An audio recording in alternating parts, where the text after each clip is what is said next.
welcome back sa ating programang Sikap, Kalikasan at Kalusugan. At sa mga pagkakataong ito ay tunghayan natin ang ginawang interview ng Sikap, Kalikasan at Kalusugan kay Father Robert Reyes. Panoorin po natin ito. Marami nang ginawa yung Coalition for Clean Air.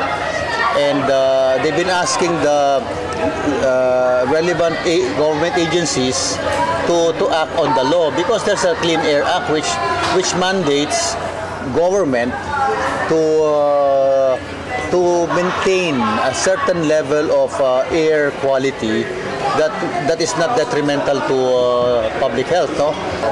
The DNR, the DOTC, the LTO, the DTI, these are the agencies that are supposed to be working together. They're supposed to have created a program to reduce pollution and to improve apprehension of violators. But they're doing the opposite. There are no violators being apprehended because people are not appearing anymore. Kakasuhan na ang gobyerno. Kaya matagal na naming pinag-uusapan yan. Dapat kasuhan na talaga Kasi sino kakasuhan? Ang DOTC, ang LTO, ang DTI. Ang DNR is helping. So baka since they've been showing goodwill, baka hindi kasama sa kaso yan. Kasi talagang mandate nila is to measure the level of particulates in the air. The CCA is proposing the use of a computer program that will audit all the existing reports that come in from the emission testing centers, no? Yung technology to will detect yung pagdodoktor ng report. Kaya this technology will be useful in correcting the non-appearance. And then the monitoring of smoke belching is a seasonal thing. Diba? Ngayon, ginagawa ngayon ng CCA, they have spot checks at night, no? Nanguhuli sila sa gabi. Kasi sa gabi, lumalabas yung mga smoke belchers What do they do when they caught smoke belcher? They report, no? But at the moment, they've been conducting spot checks at night, but they don't have police powers Ang DNR, wala namang police power yan, no? Ang may police power, LTO. Sila yung may mga traffic police, captive police, they're working together. My position comes from three important aspects of life, no? From three perspectives. Number one, sports and health. More and more Filipinos are running on the streets early morning. This gives the impression that you're not inhaling smoke, no pollution, but it's the pollution that was there yesterday did not really go away. You're still inhaling it. So if we want a productive population, this population has to be healthy.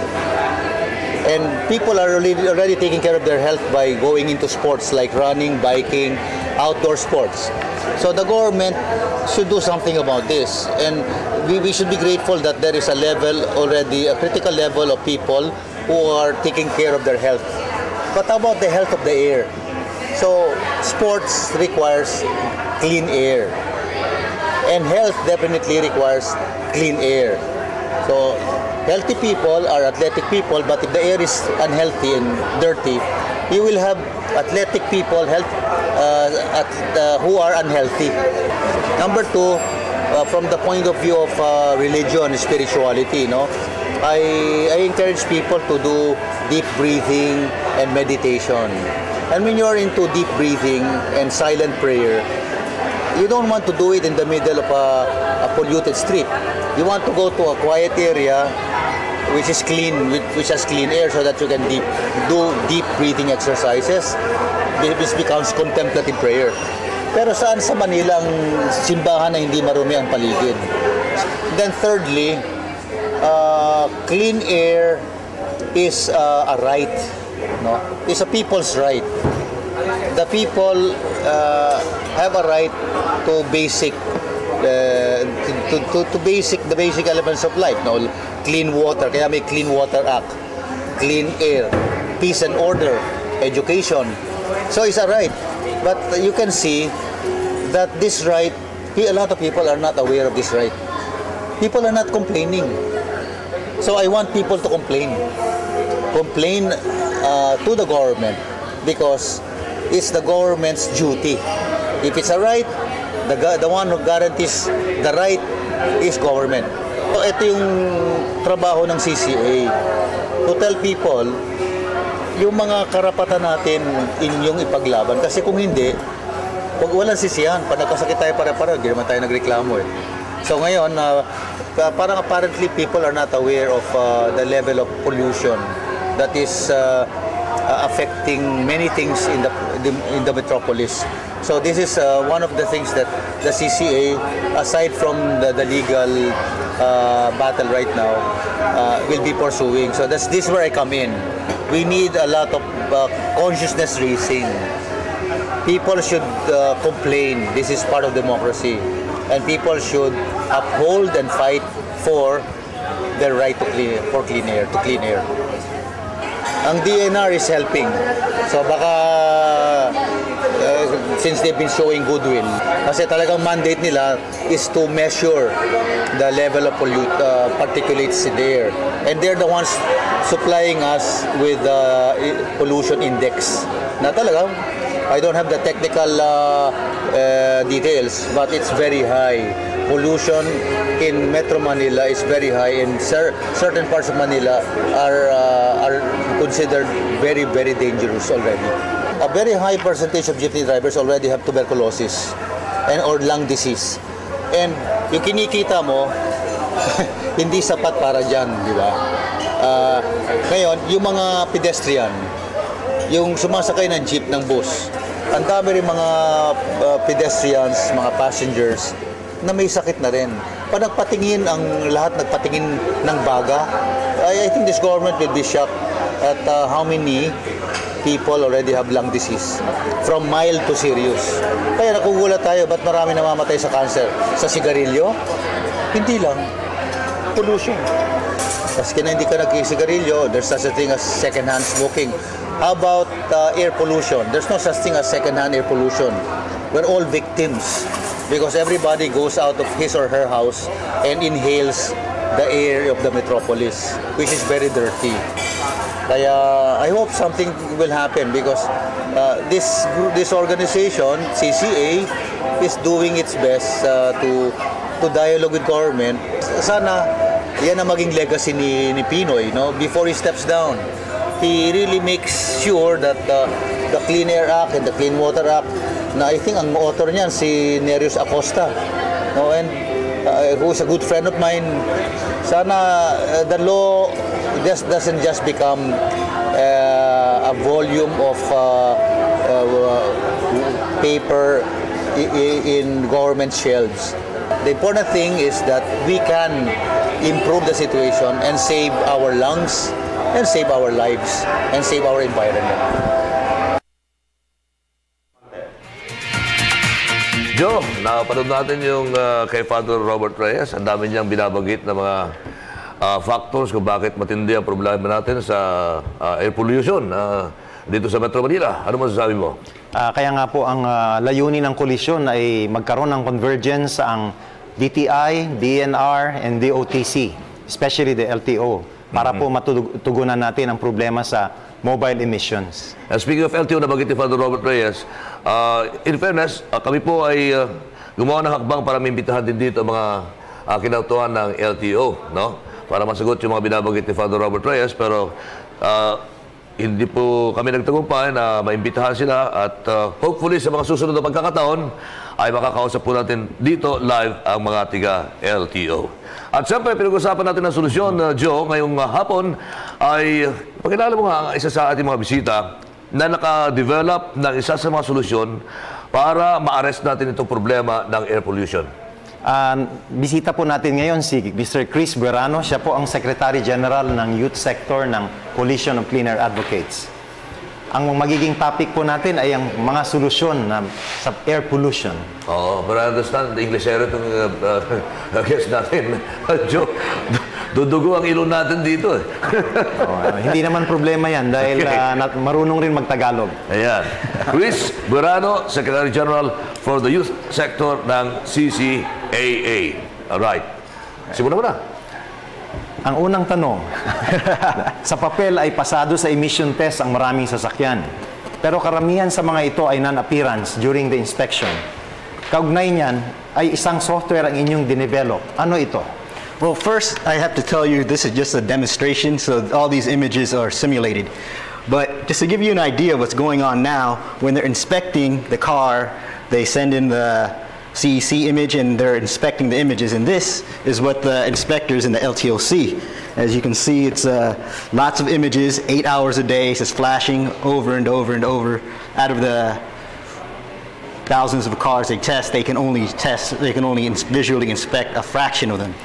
So what we've developed here is a software that will compare these images, so you can see if they're reusing the same stock image, where they would get an image of a vehicle such as this, and they would do some Photoshop magic, change the license plate number, and change it to something like this.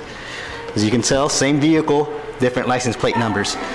Now to show you what the software looks like, it's like this, and it analyzes it in seconds. How long have you been developing this software, Chris?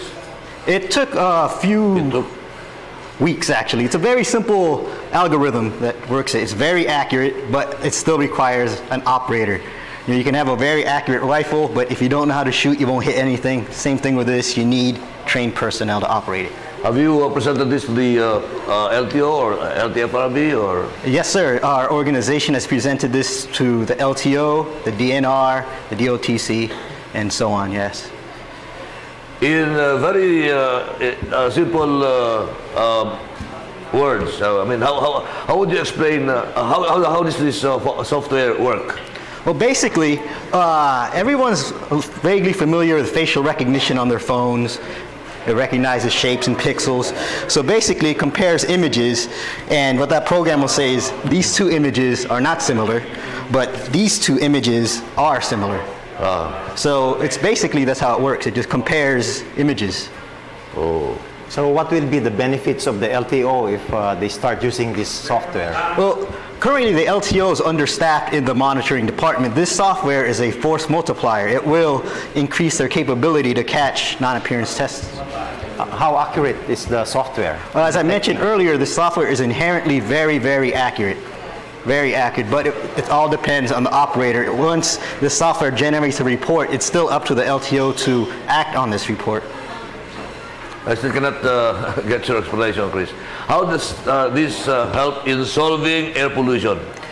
This software will allow the LTO to monitor each test more accurately. With this, they can shut down private emissions testing centers illegally performing tests. By illegally performing tests, they just issue a certificate of emissions compliance without actually testing the vehicle. Mm-hmm. Yeah. And so the software will detect the non-appearance testing that are being done digitally? Yes, it would. It would basically eliminate all industrialized forms of non-appearance testing. Is this available in the market? It is not available in the market, although our organization is willing to donate it to the LTO free of charge. Are you not planning to make money out of this? Well, if you look at it financially speaking, it makes more sense to give it away, because if not, the problem of air pollution will cost us a lot more money down the line, with the cost of medicine, the damages due to flooding. Just giving away the software is the most financial sense right now. Parang ano mangyayari dito, Joe, i-monitor yung mga emission testing centers na hindi nagko-comply, di ba? Parang mga nagno-no-show, nagko-conduct ng non-appearance testing. Mga no-show, mga non-appearance na emission testing. So, ibig sabihin, sa pamamagitan ng software ito, malalaman kagad kung alin yung mga disparihadong testing centers. Ganun ba yun? Sigurado. Kasi Oo. ang problema At natin... i-recommenda na yun ang maisasara. Tama, yun ang dapat isara. At sana nga, maparusahan din yung mga may-ari ng sasakyan na kasama, na sumasama dito sa ganitong klaseng maling pamamaraan. Oh. So thus, the LTO welcome this. Welcome your device, Chris. Oh yes, they all been very accommodating when we presented it, and they want this software like this in there. It's just requiring a few more administrative procedures before we can fully. You already have a timetable for They the gave us a project? timetable, but I shouldn't really say it because with the government, you never know what roadblocks might come up. Or does this require NTC? I mean. Right now, to permits, install the software, all we're requiring is basically one more signature. Oh, okay. May tatanong ka ba, Joe? Wala na. Sa tingin ko, kailangan na lang mapadali ang pag-implement nito para we will have a clean slate pagpasok ng 2015. Mababawasan natin yung mga PETC na gumagawa ng maling paraan para kumita. So, ilang software ka lang kailangan? Isa lang? Isa lang, isang software lang ito. Para sa LTO, halimbawa? Oh. Isa lang para sa LTO. Yan. Oh, okay. So, do you have any other thing to say, Chris? Well, we all know that now is really the time to act on this because air pollution can be stopped. We have it in our power to end it. So now is the time.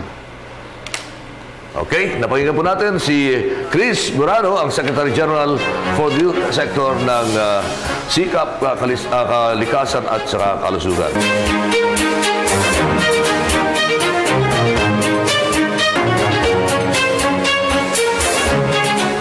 We're back, mga kaibigan, sa ating programang SICAP, Kalikasan at Kalusugan. Tayo po ay live na napapanood sa mga pasilidades ng Channel 4. At siyempre sa mga pimpinan pang radyo rin, napapakinggan tayo sa Radyo ng Bayan, Bureau of Broadcast. Joe, binanggit mo kanina na mayroon pa tayo isang bisita at nako, itong mamang ito, siguro mga 3 dekada ko nang kilala ito eh. Nung dumating ako noong 1986 sa Metro Manila, sa Manila, environmentalist na itong mamang ito. No? Talaga isa sa mga champion kung paano malinis ang hangin na ating nilalanghap. Siya po ay direktor sa kasalukuyan ng Kaisa sa Kalikasan at Kalusugan, KKK. Ayan. Sa Attorney Nick Lazaro. Attorney Nick, magandang hapon sa iyo. Ay, magandang hapon, Lakay. Nagkita na naman tayo. Oo nga. At maganda itong pag-usapan natin. Joe, bago sa akin ito. Nung kami ni Attorney Nick, hindi ko pa napapakinggan ito, pero ito bago sa akin. Automotive Health Card. Kung baga sa tao may health card na kailangan, meron din palang health card para sa sasakyan. Bagong-bago ito, Lakay. Pwedeng ipaliwanag sa atin ni Attorney Lazaro itong programa ng Automotive Health Cards. Una-una muna, anong ginagawa ng isang abogado sa Kaisa sa Kalikasan at Kalusugan, Attorney? Abay, humihinga pa rin naman kahit abogado tayo. Kaya naapektuhan din tayo ng polusyon, no? Kaya kinakailangan talaga pagkaisahan natin to. Yes. Alright. Diretso na tayo. Ano ba itong automotive health card na ito? Alam mo, yung automotive health card na yan ang tinatawag namin solusyon. Okay. Pero bago tayo pumunta roon, hayaan nyo munang bigyan ko ng konting paliwanag kung bakit ko tinawag na solusyon ito. Ang mamaya i-discuss din dito, yung tungkol sa maintenance, ano? Ng mga sasakyan. Yun talaga ang problema. Dahil ang pag-usok ng mga sasakyan ay kasiraan ng makina. At yun, kinakailangan gawin, isaayos. Ang problema, meron tayong mga magsasaayos, kumpleto tayo sa kaalaman sa pagpapaayos. Ang problema, may gastos yung pagpapaayos. Tama. Kung kaya't kahit na sinasabi natin, may batas na tayo, yung Clean Air Act. Yung Clean Air Act, yun tamang-tamang solusyon na dyan eh.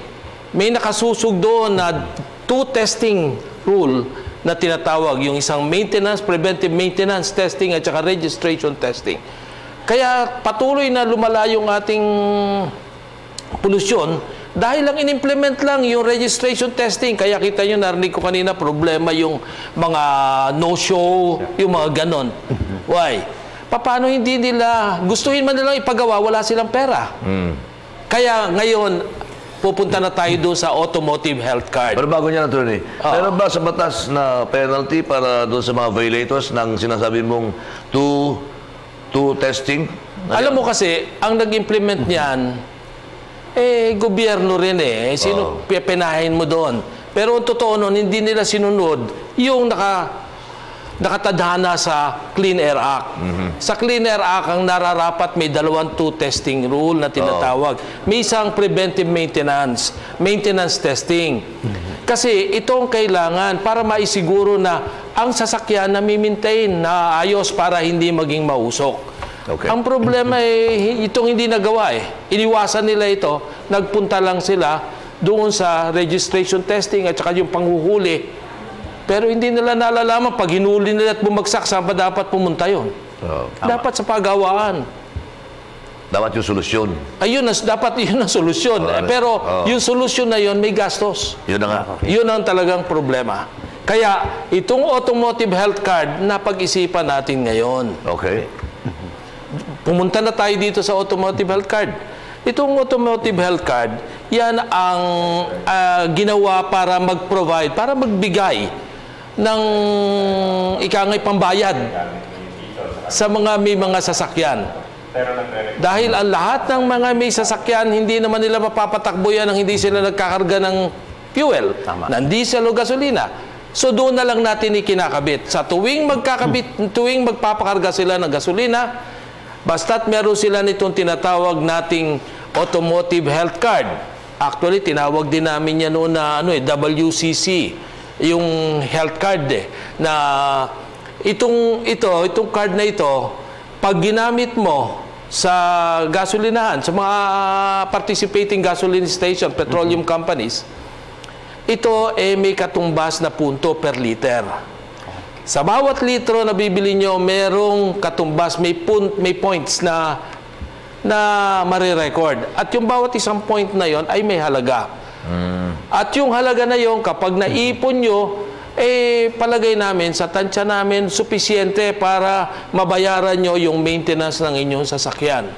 So, sa madalit salita, hanggang ginagamit nyo yung sasakyan nyo, nagkakarga kayo ng fuel sa mga participating petroleum companies and gasoline stations, nakakaipon kayo ng pambayad. Kaya ngayon, hindi nyo na masyadong iisipin kasi naiipon nyo na yun Pero, merong mga kondisyones yan. Ang una, ito, sa iniisip namin, ibibigay namin ng libre itong mga health card na ito Pero, hindi ma-activate yan unless na may recorded na 100 liters na kinarga, no? Pag nagkaroon ng 100 liters, automatically activated na yan. Credited na sa kanila yung 100 na yun. Kaya, kung piso ang bawat 1 litro, ang credit, meron siyang 100 piso na. Isipin nyo na lang, kung sa loob naman na 1 taon magkakaroon ka ng maintenance testing, gaano ba karami naman kinakarga mong gasolina? Gaano karami litro ng gasolina o ng diesel na kinakarga mo? Kaya madali nyong kwentahin. Meron kayong panigurong pambayad. Kaya tinatawag namin itong solusyon. Kailan nyo binabalak na ipatupad ito, attorney? Actually, nung 1 taon pa namin sinimulan yan.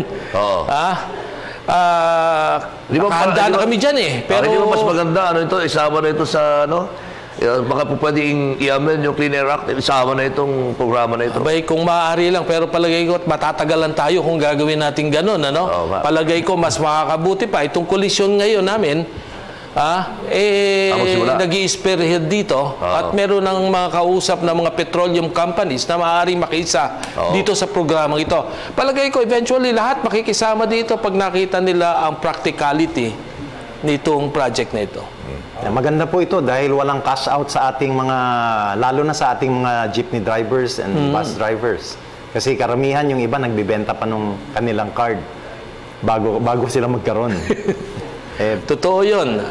Kung sinimulan nyo last year, attorney, mga ilan na yung mga gumagamit ito? Hindi, actually, hindi natuloy. Testing lang muna? Oo, hindi nga natuloy. Ang totoo nagsimula na kami, naglagay na kami dito sa isang gasoline station dito. nag-invest na nga kami dyan, naglagay na kami ng isang shop na po pwedeng maging model.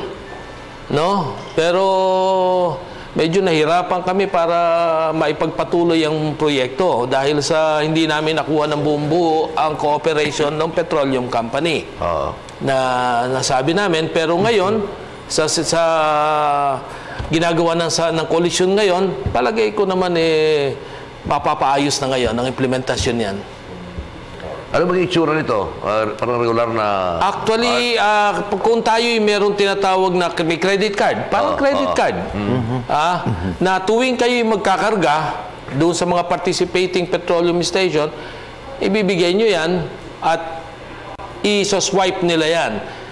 At marirecord doon ang inyong mga purchases ng gasoline, yung mga nabili yung fuel. At pagdating ng oras po, pwede nyo i-redeem yan by way of mga services, no? Ano naman ang pakinabang dito ng, say, petroleum company na katuwang ninyo? No, yung petroleum company, siyempre, mapapatronize yung kanilang produkto. Yun ang kanilang negosyo, yun ang kanilang hanap buhay. Kung kaya't makikinabang sila dito. Meron ba itong expiry date kagaya ng mga credit cards? Oh, ito meron. Yun nga yung isa sa importanteng kondisyon nito. Ito good for 1 year. Kaya every year, kinakailangan mag-i-issue. At yung kasi, kaya naman ginawang ganito, so that maisiguro natin na ang bawat may-ari na sasakyan, yung kanyang naipon na mga puntos, magagamit niya, mariredeem niya para sa service, sa maintenance service. Kaya kung hindi niya gagamitin, ibig sabihin hindi niya minintain yung sasakyan niya, wala na. So magsisimula na naman siya sa una. Ang problema niya ngayon, hindi niya mariregister yung sasakyan. Yung sasakyan niya. Dahil kinakailangan pag nagpa-register, dapat meron siyang ipapakitang certificate na nagkaroon ng maintenance. Siguro para mas interesado dito yung mga nakikinig at saka nanonood sa atin Dagdagan mo pa ng apps kung tawagin Lagyan mo na 10% discount kayo yan sa kung saan-saan. Bahala na ang ating koalisyon dyan. Alam mo, pag naipakita natin talagang merong talagang magagawa ito para maiayos natin ang kalagayan ng ating hangin, palagay ko naman makikisama yan. Well, thank you, Atty. Nick Lazaro. Maliban lang kung meron ko pang... masasabi ko lang sana ngayon, yes.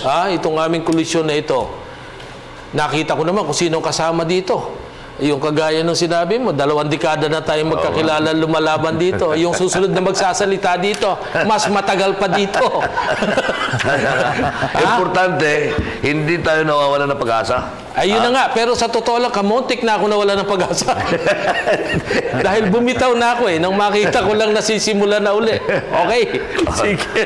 Tuloy na natin ulit. Congratulations dito sa inyong project na ito at sana magtagumpay this time, no? Sana. Malagay ko naman dahil sa nabuo itong koalisyon na punong-puno na mga individual na naniniwala na may pupuntahan itong kampanya natin, palagay ko naman magtatagumpay tayo. Tama lakay. Congratulations. Si Atty. Nick Lazaro, ang direktor ng Kaisa sa Kalikasan at Kalusugan. Magbabalik po ang inyong programang Sikap, Kalikasan at Kalusugan.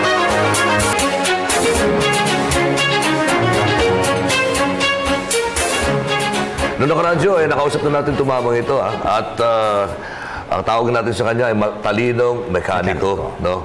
At ang kanya sinasabi lagi ang isa sa mga dahilan ng air pollution ang kawalan ng proper maintenance ng ating mga sasakyan. At sa hapon ito, ipagpapatuloy niya ang mga tips kung paano ba ang tamang pagmamantini ng mga makina ng ating mga sasakyan. Ang tinutukoy po natin ay si Ginoong Alex Loinas. Ka-Alex, magandang hapon muli and welcome back sa ating programa. Magandang hapon ulit din sa inyo, sa inyong dalawa ni Jojo, at sa lahat na nanonood at nakikinig dito sa inyong programa. Thank you, sir. Noong nakaraan, hindi ko makalimutan, binabagit mo lagi huwag pakialaman ang makina ng sasakyan. Huwag tayo maging pakialamero. Kasi yung pakikialam natin sa makina ng ating mga sasakyan, yan nagsisimula ang mga diferensya at yan po dahilan kung bakit nagkakaroon ng masamang takbo ng makina at nagkakaroon ng makapal na smoke emission. So, yun ang sinasabi niyo. So that sa hapong ito, ano naman ang nakahandang mga tips na ibibigay mo sa atin, Ka-Alex? Ang pag-uusapan ko ay yung ipinakita nung isang linggo, yung tungkol sa thermostat, tungkol sa tubig ng radiator, at saka tungkol sa pagkakalikot or pagtatamper ng injection pump. Kasi yun ang nagiging dahilan kung bakit mausok ang mga sasakyan natin at kung bakit kuminsan ay tayo nagkakaproblema sa buhay o sa haba ng buhay ng sasakyan kasi nakakaligtaan natin na meron tayong mga bagay na dapat ginagawa na kung tawagin natin periodic maintenance at yun ang nagpapababa sa pollution at saka nagpapahaba ng buhay ng ating mga sasakyan o mga makina ng ating sasakyan. Natatanda ko nung araw, meron silang sinasabi na pagsiselyo. Tama po. Na mga injection pump. Ano ba yan? Ginagawa ba yan sa mga pampubliko mga sasakyan? Paano yung mga pribadong mga sasakyan? Ganito po yun eh. Pagbili nyo ng sasakyan o paglagay ng makina dun sa sasakyan na yon, yung injection pump po, ang gumagawa po nun ay hindi yung car manufacturer kung hindi third party, parang Bosch, Zexel, Lucas, Standardine, yan mga pangalan ng mga bomba. Pagdating ho nun dun sa production line, nakaselyo na po yun. Okay. Kasi tugma na po yung kanyang calibration dun sa sukat ng makina at saka dun sa load ng makina. So ngayon, ang dahilan kung bakit hindi nakaselyo para hindi ho pinaglalaro-laruan or tinatamper. At saka yun ang unang dahilan. At pangalawa, parang warranty po siya. Para pagka broken yun, ay ibig sabihin ay pinakialaman mo or kinalikot mo. Bakit kasi kinakalikot yung injection pump na yan?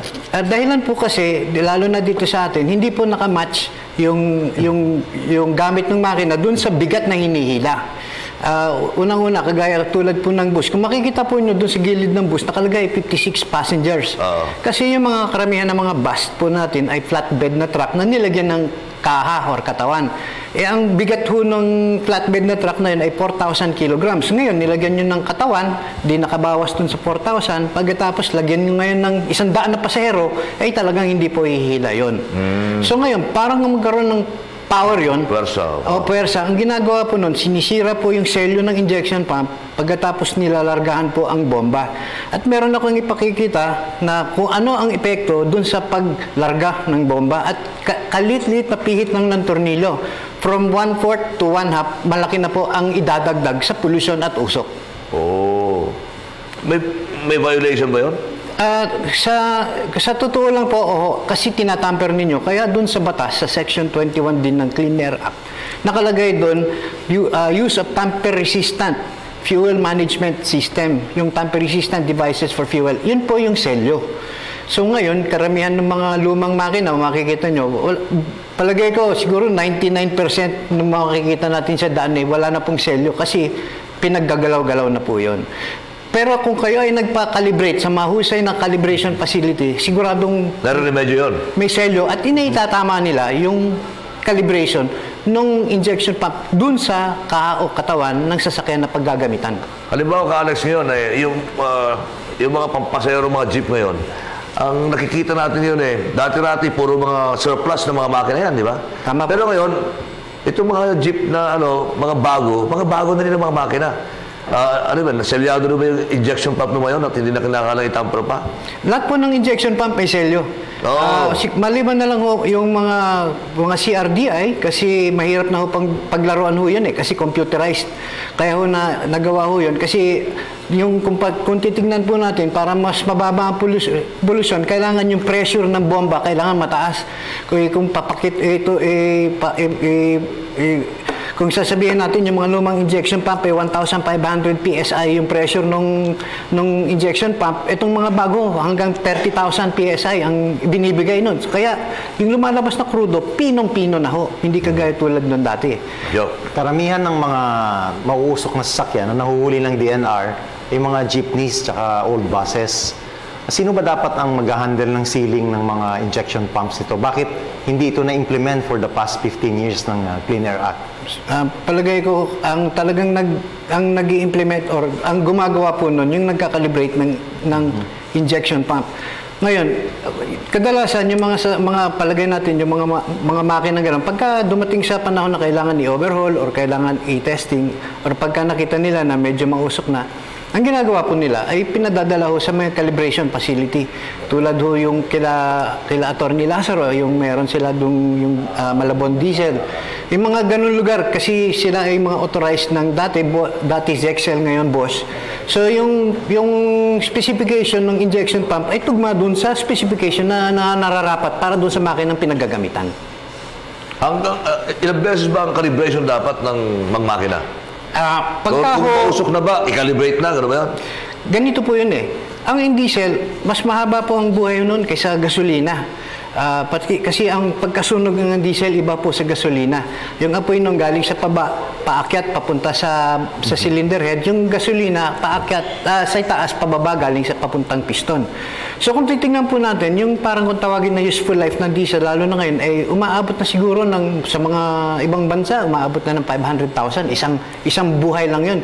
Ang diesel pwedeng 4 na buhay. So isipin nyo, ang haba ng buhay na yun.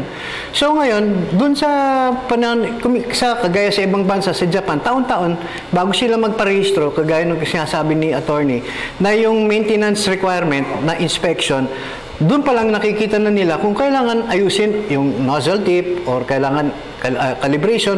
Kadalasan, wala ho. Pagkatapos, kung kailangan i-adjust ng konti, tatanggalin nila yung selyo, pagkatapos, adjustin nila, pagkatapos, isa-selyo nila uli. So, sa ibang bansa, pagka kayo ay nakitang mausok, pagka kayo plinag down, ang unang-unang tinitignan nung nag-plug down sa ng enforcer, yung injection pump niyo. Pag wala ho selyo yun, ay multado na po kayo kasi tampering ho yun eh. Ang laki po ng multa. So dapat po simulan na natin sa pagpasok ng 2015 yung pag-inspect ng mga seals ng mga fuel management system. Ano sa palagay nyo ang pinakamadaling paraan para ma-implement natin ang sealing ng mga vehicle injection system? Unang-una, dapat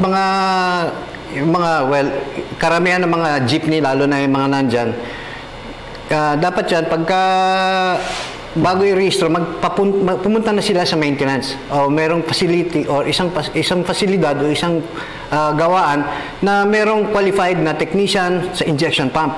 Kung yung makina ay hindi naman kailangan i-calibrate pero walang selyo, itatama na lang niya yung adjustment nung kung tawagin natin full load screw or yung kanyang delivery, no? At pagkatapos nang naigawa yon at totally hindi naman kailangan i-calibrate, selyohan na. Pero kailangan yung qualified na technician. Ang problema ngayon, dahilan sa tumagal masyado ito, wala pa tayo masyado. Yung mga qualified lang ay yung mga accredited ng Department of Trade as a calibration facility. Dapat bang hindi irehistro ng LTO ang mga sa simula pagpasok ng bagong taon? Dapat bang hindi na irehistro ang mga sasakyan na walang selyo?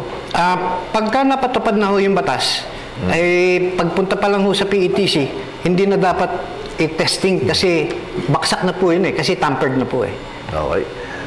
May mga tanong pa tayo kasama Joe. Dito kay Alex, ang ating matalinong mekaniko. Makalipas po ang ilang halagang panahon.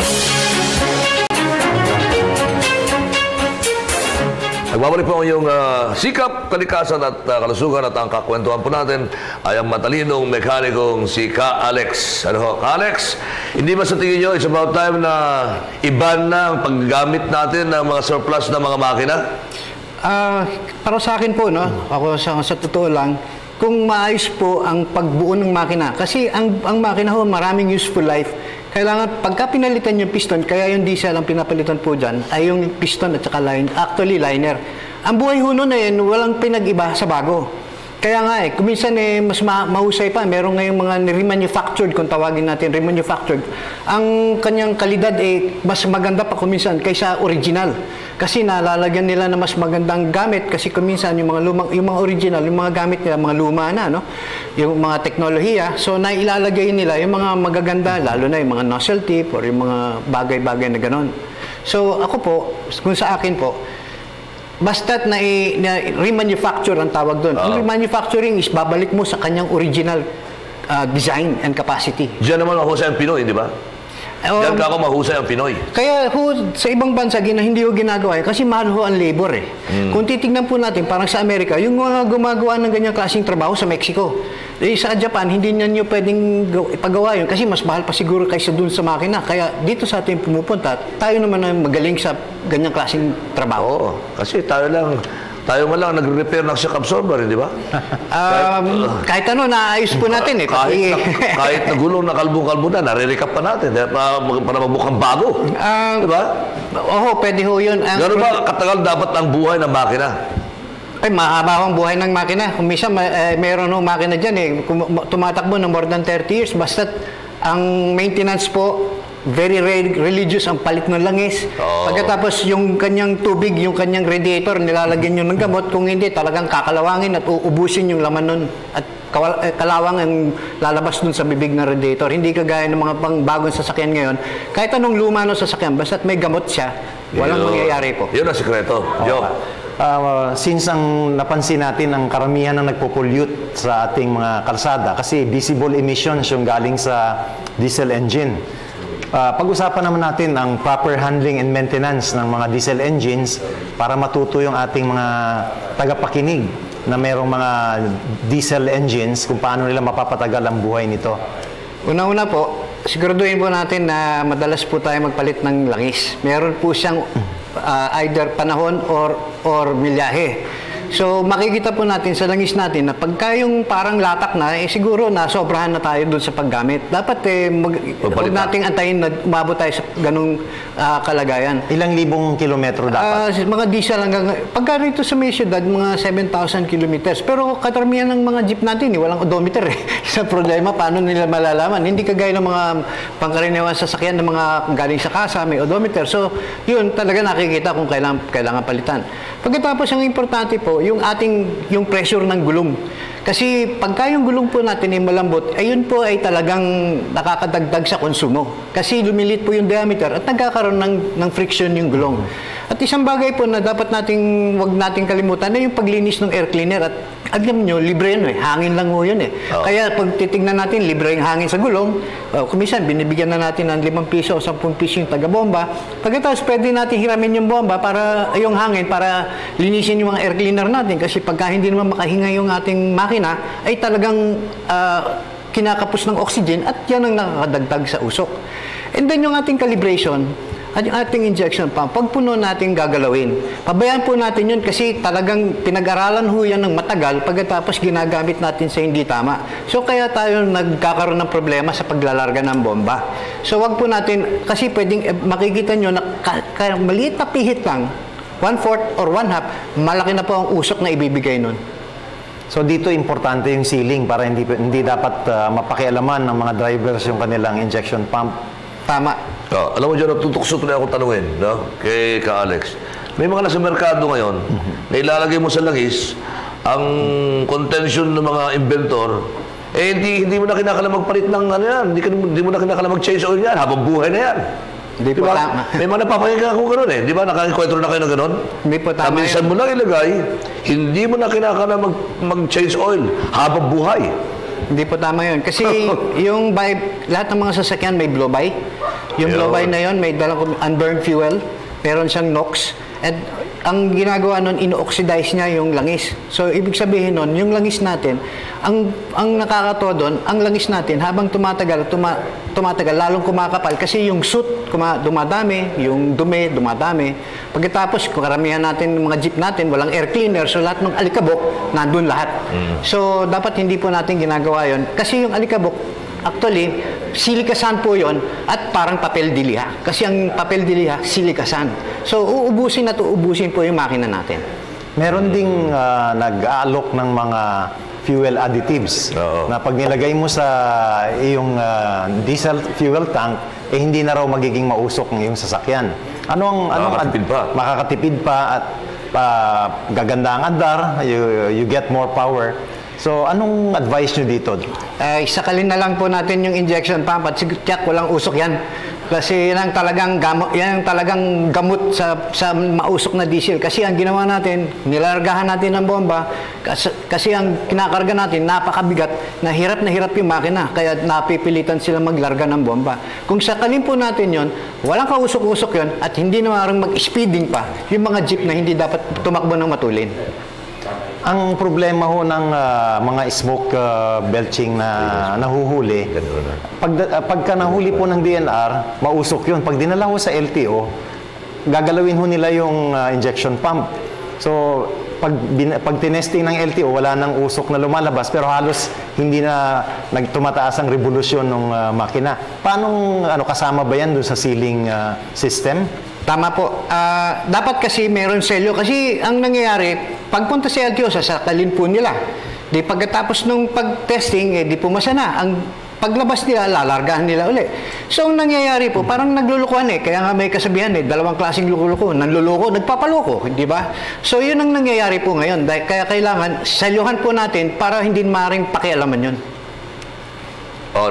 Again, yung issue ng sinasabi ng mga driver ng diesel na mga jeep, kaya mausok yung kanilang mga sasakyan, dahil sa marumi yung diesel na ginagamit natin dito. Hindi po tama. Tagal ko na napapakinggan yung issue na yan, Alex. Ha? Hindi po tama. Bakit? Mas malinis ba yung diesel halimbawa sa Amerika o yung diesel sa Europa? Bakit ganun ang sinasabi nila? Ganito po yun. Kung madumi po yung diesel natin, barado lahat yung mga filter nila. Oh. Ang problema, largado lahat ang bomba. Hindi po madumi. Maganda po yung mga diesel natin kahit nalagyan yun ng Euro 4 na fuel na pinag-usapan nung nakaraan. Yes. Pero largado ang bomba, mausok pa rin ho yun. Yun ang talagang punot dulo ng problema. Yung paglarga at pagtatamper ng injection pump. So, sayang lang. Mag-introduce tayo ng Euro 4, pero largahan ninyo ang bomba. Ganun pa rin, napakausok pa rin ang lalabas doon. Sayang lang pera. Again, Alex, thank you. Napakahusay ang mga, again, ipinahaya mo sa ating mga motorista ngayong hapon. At of course, makakasama ka uli namin sa mga susunod pang mga programa. Your parting words, Alex. Do not tamper your injection pump. Huwag pakialamero. Huwag niyong kalikutin. Huwag niyong kalikutin ang iyong mga makina. At dyan na po muna nagtatapos ang isang oras nating talakayan sa hapong ito na talaga namang punong-puno as usual na kaalaman patungkol sa issue ng air pollution. Ako pa rin po si Ronnie Lakay Gonzalo at sa susunod na Biyernes, iba pang mga issue may kinalaman dito ang ating pag-uusapan dito na po sa Sikap, Kalikasan at Kalusugan. Joe? Ako naman si Jojo Verano. Laging tandaan, ang malinis na hangin, karapatan ng bawat isa sa atin. Maraming salamat. Magandang hapon muli sa inyo lahat.